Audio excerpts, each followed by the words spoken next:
श्री सद्गुरुदेव भगवान की जय।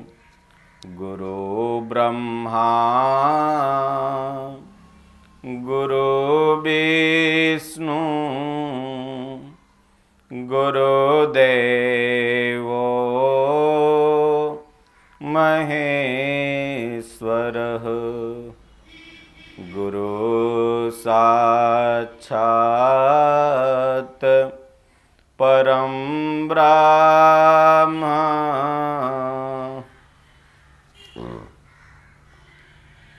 तस्मै श्री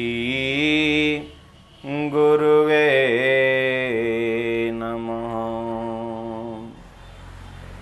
अखण्डमण्डलाकारं व्याप्तं येन चराचरं तत्पदं दर्शितं येन तस्मै श्री गुरुवे नमः। त्वमेव माता च पिता त्वमेव त्वमेव बन्धु च सखा त्वमेव त्वमेव विद्या द्रविणं त्वमेव त्वमेव सर्वं मम देव देव। मोसमदीननदीनहित त्वमसमान रघुबीर। अस विचारी रघुवंशमणि हरहुँ विषम भवभीर। जहि विधि होहि नाथ हित मोरा करहुँ सो बेगी दास मैं तोरा। अब प्रभु कृपा करहुँ यही भांति सब तजि भजन करहुँ दिन राति। राम कथा मंदाकिनी चित्रकूट चितचारु। तुलसी सुभग सनेह बन श्री रघुबीर बिहारु। राम कथा के तेई अधिकारी जिन कहूँ सतसंगति अति प्यारी। राम कथा कली बिटप कुठारी सादर सुनु गिरी राजकुमारी।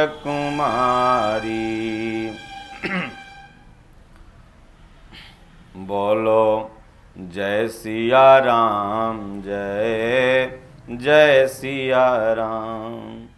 जा पर कृपा राम कर होई ता पर कृपा करहि सब कोई।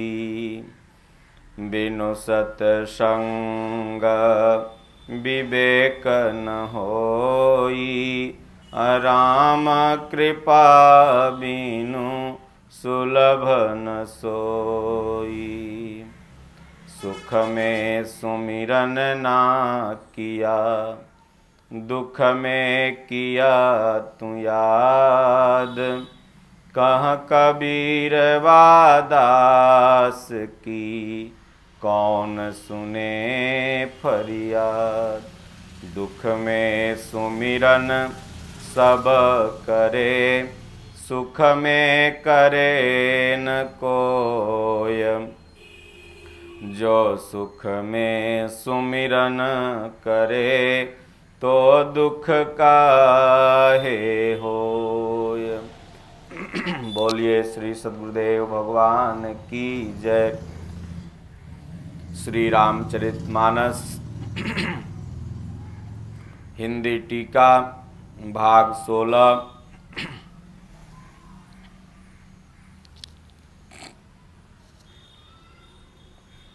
धनुष यज्ञ प्रसंग। गोस्वामी तुलसीदास जी कहते हैं कि विश्वामित्र ऋषि के कहने पर रघुकुल के स्वामी प्रभु श्री रामचंद्र जी धनुष यज्ञ देखने को तैयार हो गए और वह विश्वामित्र ऋषि के साथ प्रसन्न होकर चले। मार्ग में एक आश्रम दिखाई पड़ा। वहाँ पशु पक्षी कोई भी जीव जंतु नहीं था। पत्थर की एक शिला को देखकर प्रभु ने पूछा। तब मुनि ने विस्तार पूर्वक सब कथा कही।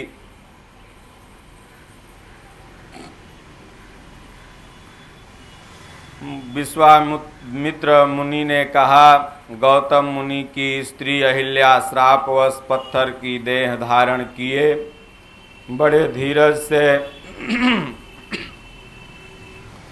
आपके श्री चरण कमलों की धूलि चाहती है। हे रघुवीर, इस पर कृपा कीजिए। प्रभु श्री रामचंद्र जी के पवित्र और शोक को नाश करने वाले चरणों का स्पर्श पाते ही सचमुच वह तपोमूर्ति अहिल्या प्रकट हो गई। भक्तों को सुख देने वाले श्री रघुनाथ जी को देखकर वह हाथ जोड़कर सामने खड़ी रह गई। अत्यंत प्रेम के कारण वह अधीर हो गई। उसका शरीर पुलकित हो उठा। मुख से वचन कहने में नहीं आता था। वह अत्यंत बड़भागिनी अहिल्या प्रभु के चरणों से लिपट गई और उसके दोनों नेत्रों से जल अर्थात प्रेम और आनंद के आंसू की धारा बहने लगी। फिर उसने मन में धीरज धरकर प्रभु को पहचाना और श्री रघुनाथ जी की कृपा से भक्ति प्राप्त की। तब अत्यंत निर्मल वाणी से उसने इस प्रकार स्तुति प्रारंभ की। माता अहिल्या ने कहा, हे ज्ञान से जानने योग्य श्री रघुनाथ जी, आपकी जय हो।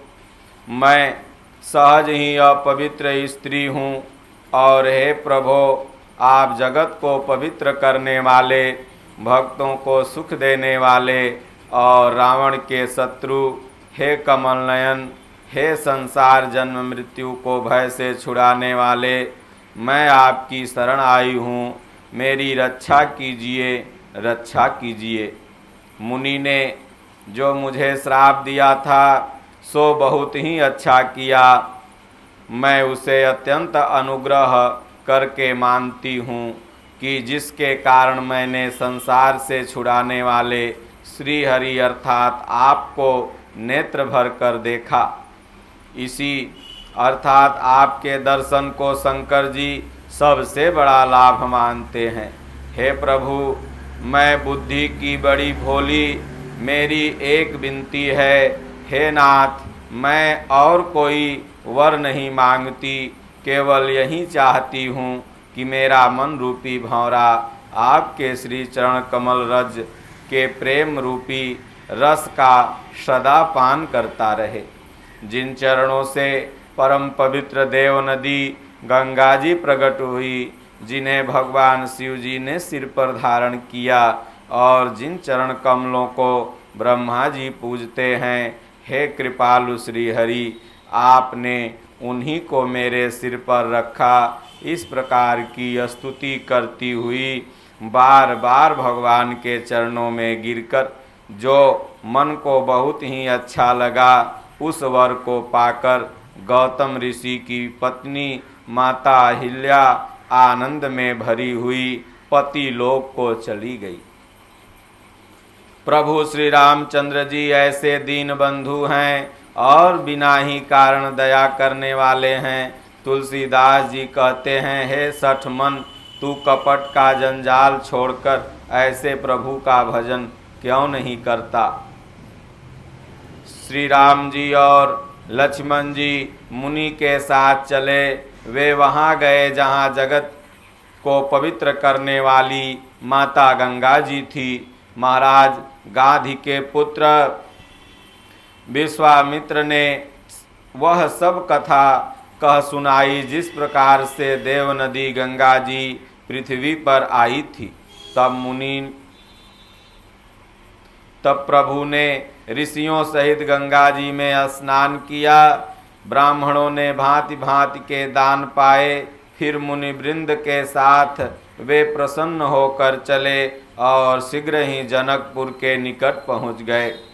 श्री राम जी ने जब जनकपुर की शोभा देखी तब वे छोटे भाई लक्ष्मण सहित अत्यंत हर्षित हुए। वहाँ अनेकों बावलियाँ, कुएं, नदी और तालाब हैं जिनमें अमृत के समान जल और मणियों की सीढ़ियाँ बनी हुई है। मकरंद रस से मतवाले होकर भौरे सुंदर गुंजार कर रहे हैं। रंग बिरंगे बहुत से पक्षी मधुर शब्द कर रहे हैं। रंग रंग के कमल खिले हुए हैं। सदा सब ऋतुओं में सुख देने वाला शीतल मंद सुगंध पवन बह रहा है। पुष्पवाटिका, फुलवारी, बाग और वन जिनमें बहुत से पक्षियों का निवास है। फूलते फलते और सुंदर पत्तों से लदे हुए नगर के चारों ओर सुशोभित हैं। नगर की सुंदरता का वर्णन करते नहीं बनता। मन जहाँ जाता है वहीं लुभा जाता है, रम जाता है। सुंदर बाजार है। मणियों से बने हुए विचित्र छज्जे हैं, मानो ब्रह्मा ने उन्हें अपने हाथों से बनाया हो। कुबेर के समान श्रेष्ठ धनी व्यापारी सब प्रकार की अनेक वस्तुएं लेकर दुकान में बैठे हैं। सुंदर चौराहे की सुहावनी गलियां सदा सुगंध से सींची रहती हैं। सबके घर मंगलमय हैं और उन पर चित्र कढ़े हुए हैं जिन्हें मानो कामदेव रूपी चित्रकार ने अंकित किया है। नगर की सभी स्त्री पुरुष सुंदर, पवित्र और साधु स्वभाव वाले धर्मात्मा, ज्ञानी तथा गुणवान हैं। जहाँ माता जानकी का अत्यंत अनुपम सुंदर निवास स्थान महल है, वहाँ के विलास ऐश्वर्य का तो देवता भी वर्णन नहीं कर सकते। ऐसा मालूम होता है मानो उसे समस्त लोकों की शोभा को रोक कर घेर रखा है। उज्ज्वल महलों में अनेक प्रकार के सुंदर रीति से बने हुए मणिजटित सोने की जड़ी पर्दे लगे हुए हैं। वहाँ आमों का एक अनुपम बाग देखकर जहाँ सब प्रकार के सुभीते थे और जब सब तरह से सुहावना था, विश्वामित्र जी ने कहा, हे सुजान रघुवीर, मेरा मन कहता है यहीं रहा जाए। कृपा के धाम श्री रामचंद्र जी बहुत अच्छा गुरुवर कहकर वहीं मुनियों के समूह के साथ ठहर गए।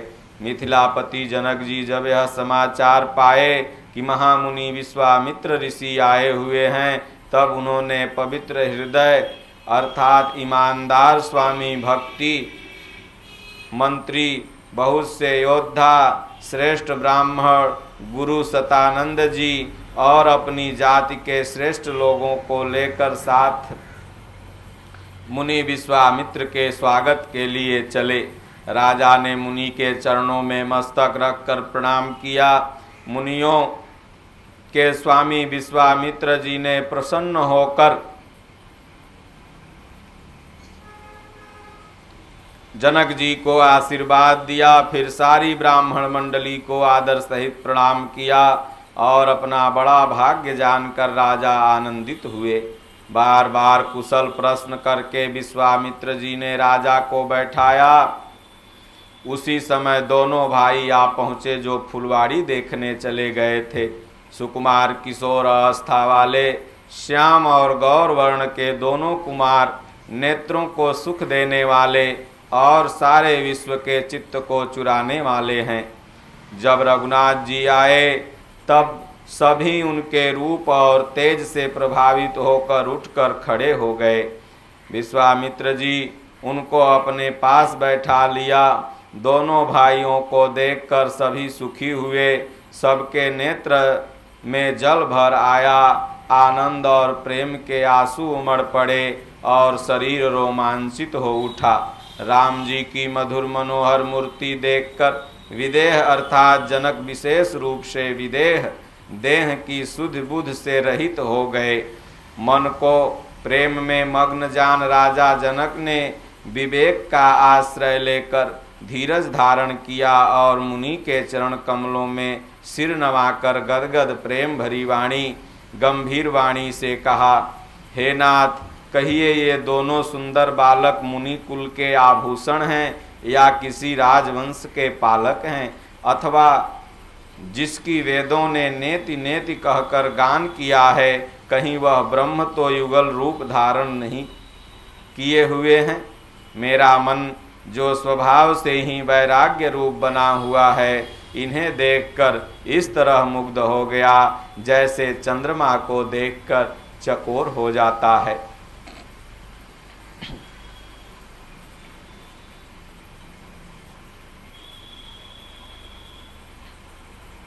मुनि ने हंसकर कहा, हे राजन, आपने ठीक यथार्थ ही कहा। आपका वचन मिथ्या नहीं हो सकता। जगत में जहाँ तक जितने भी प्राणी हैं, ये सभी के प्रिय हैं। मुनि की रहस्य भरी वाणी सुनकर प्रभु श्री रामचंद्र जी मन ही मन मुस्कुराए। हंसकर मानो संकेत करते हैं कि इस रहस्य को भगवान न खोला जाए। तब मुनि ने कहा, ये रकुल शिरोमणि महाराज दशरथ के पुत्र हैं। मेरे हित के लिए राजा ने इन्हें मेरे साथ भेजा है। ये राम जी और ये लक्ष्मण दोनों श्रेष्ठ भाई रूप, शील और बल के धाम हैं। सारा जगत इस बात का साक्षी है। इन्होंने युद्ध में असुरों को जीतकर मेरे यज्ञ की रक्षा की। राजा ने कहा, हे मुनि, आपके चरणों के दर्शन कर मैं अपना पुण्य प्रभाव नहीं कह सकता। ये सुंदर श्याम और गौर वर्ण के दोनों भाई आनंद ही को देने वाले हैं। इनकी आपस की प्रीति बड़ी पवित्र और सुहावनी है।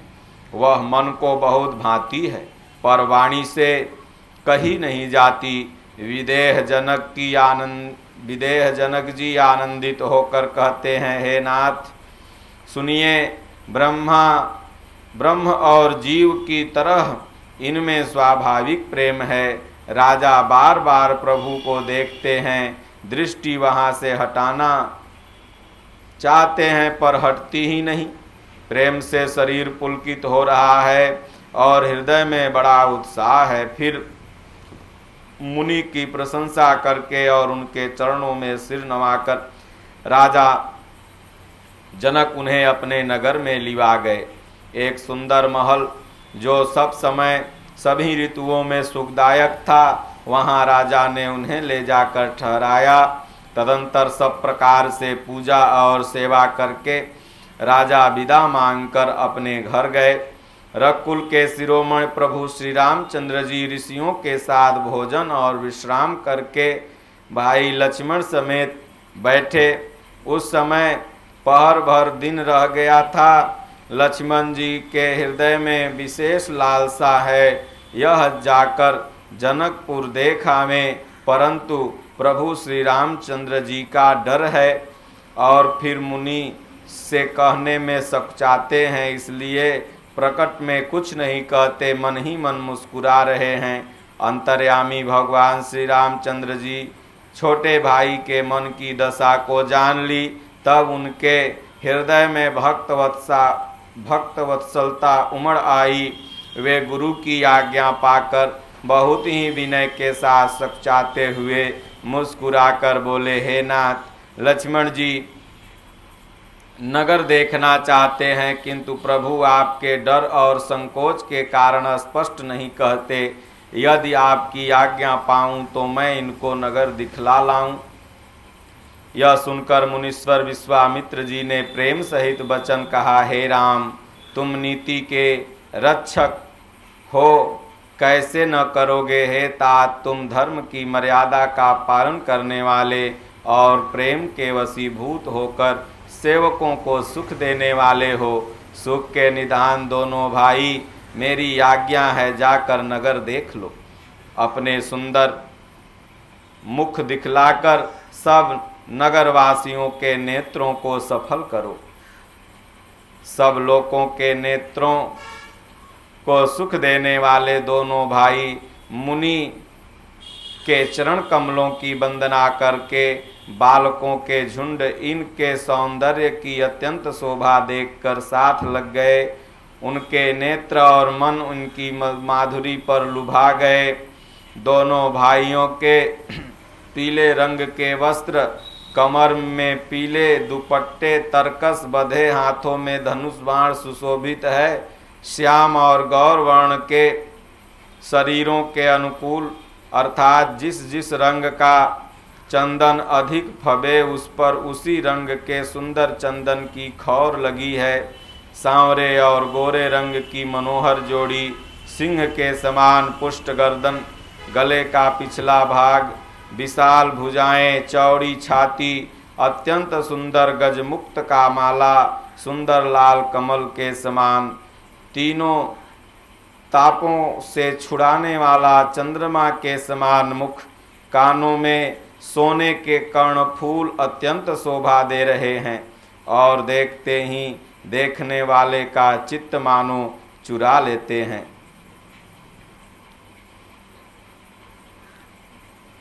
इस तरह नगर की नर नारियां, स्त्री पुरुष भगवान का दर्शन कर आनंदित हो रहे हैं।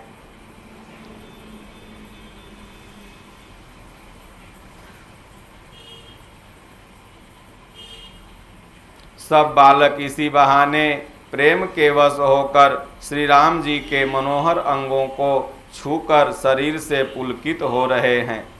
वहीं दीनों पर दया करने वाले भगवान भक्ति के कारण धनुष यज्ञशाला को चकित होकर आश्चर्य के साथ देख रहे हैं। इस प्रकार सब कौतुक विचित्र रचना देखकर गुरु के पास चले आए। देर हुई जानकर उनके मन में डर है। जिनके भय से डर को भी डर लगता है, वही प्रभु भजन का प्रभाव जिसके कारण ऐसे महान प्रभु भी भय का नाटक कर रहे हैं, दिखलावा कर रहे हैं। उन्होंने कोमल मधुर और सुंदर बातें कहकर बालकों को जबरदस्ती विदा किया। फिर भय और प्रेम, विनय और बड़े संकोच के साथ दोनों भाई गुरु के चरण कमलों में सिर नवाकर आज्ञा पाकर बैठ गए। रात्रि का प्रवेश होते ही संध्या के समय मुनि ने आज्ञा दी। तब सबने संध्या वंदन किया। फिर प्राचीन कथाएं तथा इतिहास कहते कहते सुंदर रात्रि दोपहर बीत गई। तब श्रेष्ठ मुनि ने जाकर शयन किया। दोनों भाई ने उनके चरण दबाए। जिनके चरण कमलों के दर्शन एवं स्पर्श के लिए वैराग्यवान पुरुष भांति भांति के जोग जप तप करते हैं, वे ही दोनों भाई मानो प्रेम से जीते हुए प्रेम पूर्वक गुरु जी के चरण कमलों को दबा रहे हैं। मुनि ने बार बार आज्ञा दी। तब श्री रघुनाथ जी जाकर शयन किए। श्री रामचंद्र जी के चरणों को हृदय से लगाकर भय और प्रेम रहित परम सुख का अनुभव करते हुए लक्ष्मण जी उनको दबा रहे हैं। और प्रभु श्री रामचंद्र जी के बार बार कहने पर फिर लक्ष्मण जी जाकर सोए। रात बीतने पर मुर्गे का शब्द कानों में सुनाई पड़ा। लक्ष्मण जी उठे। जगत के स्वामी सुजान श्री रामचंद्र जी भी गुरु से पहले ही जाग गए। सब शौच क्रिया करके वे जाकर नहाए। फिर संध्या अग्निहोत्री नित्य कर्म समाप्त करके उन्होंने मुनि को मस्तक नवाया। पूजा का समय जानकर गुरु की आज्ञा पाकर दोनों भाई फूल लेने चले गए। उन्होंने जाकर राजा का सुंदर बाग देखा। वहाँ बसंत ऋतु लुभा कर रह गई। मन को लुभाने वाले अनेक वृक्ष लगे हैं। रंग बिरंगे उत्तम लताओं के मंडप छाए हुए हैं।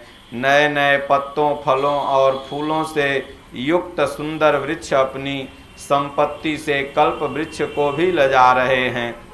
पपीहे, कोयल, तोते, चकोर और पक्षी मीठी मीठी बोली बोल रहे हैं और मोर सुंदर नृत्य कर रहे हैं। बाग के बीचों बीच सुहावना सरोवर सुशोभित है, जिसमें मणियों की सीढ़ियां विचित्र ढंग से बनी हुई है। बाग और सरोवर को देखकर प्रभु श्री रामचंद्र जी भाई लक्ष्मण सहित हर्षित हुए। यह बाग वास्तव में परम रमणीय है, जो जगत को सुख देने वाले श्री रामचंद्र जी को भी सुख दे रहा है। चारों ओर दृष्टि डालकर और मालियों से पूछकर वे प्रसन्न मन से पत्र पुष्प लेने लगे। उसी समय माता सीता जी वहां आई। माता ने उन्हें गिरिजा अर्थात माता पार्वती की पूजा के लिए भेजा था। साथ में सब सुंदरी और सयानी सखियां हैं, जो मनोहर वाणी से गीत गा रही हैं। सरोवर के पास गिरिजा जी का मंदिर सुशोभित है, जिसका वर्णन नहीं किया जा सकता। देखकर मन मोहित हो जाता है। सखियों सहित सरोवर में स्नान करके माता जानकी प्रसन्न मन से गिरिजा जी के मंदिर में गई। उन्होंने बड़े प्रेम से पूजा और अपने सुंदर वर के लिए प्रार्थना की। एक सखी सीता जी का साथ छोड़कर फुलवाड़ी घूमने चली गई। उसने वहां जाकर दोनों भाइयों को देखा। भगवान का रूप देखकर वह मुग्ध हो गई और सीता जी के पास आई। सखियों ने उसकी दशा देखी कि शरीर उसका पुलकित है और नेत्रों में जल भरा है। सब कोमल वाणी से पूछने लगी, अपनी प्रसन्नता का कारण बताओ। उसने कहा, दो राजकुमार बाग देखने आए हैं। किशोर अवस्था के हैं और सब प्रकार से सुंदर हैं। वे सांवले और गोरे रंग के हैं। उनके सौंदर्य का मैं कैसे बखान करूं। वाणी बिना नेत्र की है और नेत्रों को तो वाणी होती नहीं। यह सुनकर और माता सीता जी के हृदय में बड़ी उत्कंठा जानकर सब सयानी सखियां प्रसन्न हुई। तब एक सखी कहने लगी, हे सखी, वे यही राजकुमार हैं जो सुना है कि विश्वामित्र ऋषि के साथ आए हैं। कल नगर में भ्रमण कर रहे थे तो हमने भी उनको देखा था। उसके वचन सीता जी को अत्यंत ही प्रिय लगे और दर्शन के लिए उनके नेत्र अकुला उठे। उसी प्यारी सखी को आगे करके माता जानकी पुरानी प्रीति को कोई लख नहीं पाता। नारद जी के वचनों का स्मरण करके माता जानकी मन में पवित्र प्रीति उत्पन्न करके वे चकित होकर सब ओर से इस तरह देख रही हैं, मानो डरी हुई मृग छौनी इधर उधर देख रही हो। कंकण हाथों के कड़े करधनी और पायजेब शब्द सुनकर श्री रामचंद्र जी हृदय में विचार कर लक्ष्मण से कहते हैं कि यह ध्वनि ऐसी आ रही है मानो कामदेव ने विश्व को जीतने का संकल्प करके डंके पर चोट मारी हो। ऐसा कहकर प्रभु श्री रामचंद्र जी फिर उस ओर देखा। माता सीता जी के मुख रूपी चंद्रमा को निहारने के लिए उनके नेत्र चकोर बन गए, सुंदर नेत्र स्थिर हो गए, टकटकी लग गई, मानो निमि अर्थात जनक जी के पूर्वज ने, जिनका सबकी पलकों में निवास माना गया है, लड़की दामाद के मिलन प्रसंग को देखना उचित नहीं, इस भाव से सकचाकर पलकें छोड़ दी, पलकों में रहना छोड़ दिया, जिसमें पलकों का गिरना रुक गया। माता सीता जी की शोभा देखकर प्रभु श्री रामचंद्र जी मन ही मन सुख पाए। हृदय में वे उसकी सराहना करते हैं। इस प्रकार हृदय में सीता जी के शोभा का वर्णन करके और अपनी दशा को विचार कर प्रभु श्री रामचंद्र जी मन से अपने छोटे भाई लक्ष्मण से समयानुकूल वचन बोले, हे तात, यह वही जानकी जी हैं और जनक की कन्या हैं जिनके लिए धनुष यज्ञ हो रहा है। सखियां इन्हें गौरी पूजन के लिए लाई हैं, जिसकी अलौकिक सुंदरता देखकर स्वभाव से ही मेरा मन क्षुब्ध हो गया। वह सब कारण अथवा उसका सब कारण तो विधाता जाने, किंतु हे भाई सुनो, मेरे मंगलदायक दाहिने अंग फड़क रहे हैं। रघुवंशियों का यह सहज जन्मगत स्वभाव है कि उनका मन कभी कुमार्ग पर पैर नहीं रखता। मुझे तो अपने मन का अत्यंत ही विश्वास है कि जिसने जगत की कौन कहे स्वप्न में भी पराई स्त्री पर दृष्टि नहीं डाली है, रण में शत्रु जिनकी पीठ नहीं देख पाते, अर्थात जो लड़ाई के मैदान में भागते नहीं, पराई स्त्रियां जिनके मन और दृष्टि को नहीं खींच पाती, और भिखारी जिनके यहाँ से कभी लौटते नहीं खाली हाथ, ऐसे श्रेष्ठ पुरुष संसार में थोड़े ही हैं। यों श्री राम जी छोटे भाई से बातें कर रहे हैं, पर मन सीता जी के रूप में लुभाया हुआ है। उनके मुख रूपी कमल के छवि रूप मकरंद रस को भौरे की तरह रसपान कर रहा है। माता सीता जी चकित होकर चारों ओर देख रही हैं।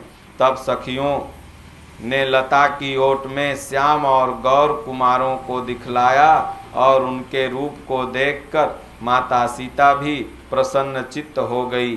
श्री रघुनाथ जी की छवि देखकर नेत्र थकित निश्चल हो गए, पलकों ने गिरना छोड़ दिया। अधिक स्नेह के कारण शरीर विह्वल अर्थात बेकाबू हो गया, मानो शरद ऋतु के चंद्रमा को चकोरी देख रही हो। ओम श्री सद्गुरुदेव भगवान की जय। बोलो जय सिया राम, जय जय सिया राम। श्री राम जय राम, जय जय राम। श्री राम जय राम, जय जय राम।